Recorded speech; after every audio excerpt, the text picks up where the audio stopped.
Now friends, come to this particular question number 4. Okay, now see, in this particular question, this is a company manufacturing and trading. It owns 3 units. Unit A is manufacturing goods in special economic zone, eligible for 10AA. So this is eligible. Unit B is manufacturing unit goods sold in domestic market. So domestic market is not eligible for 10AA. So just forget it. Okay. So and it is not even qualifying. So it is said. Unit C owns retail outlet in different parts of the country. So that is also not eligible for the purpose of section 10AA. Okay.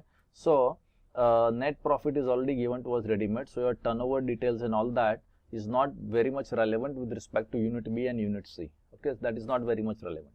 So now we have to do the analysis of unit A itself. Okay, now unit A, the net profit has been given to me, and for 10AA calculation I want the turnovers. Okay, so time and again that I already explained, but I will repeat.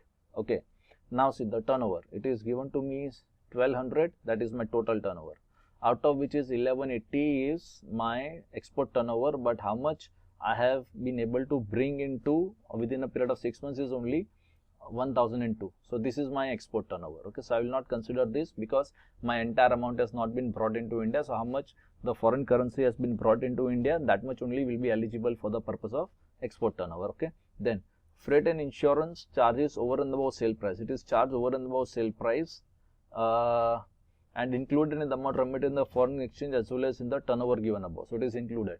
Now this 10 is charged over and above. Okay, so basically it is not the part of the turnover, but is included in the turnover. So from the turnover I'll have to reduce 10.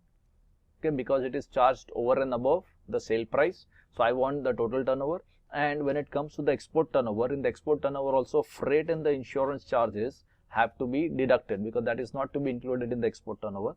The same amount I have to deduct as a matter of adjustment from here also. Okay, so I get this as my export turnover and this as my total turnover because this 10 is charged and it is included in the turnover which is already given above. So logically I will say that it is not correctly included, so I have excluded from the total turnover also, and from export turnover anyway the freight insurance had to be deducted, and that's the reason it is deducted. So I already got both the turnover, I got the net profit. Now it's just a multiplication and get the amount of the deduction of section 10AA.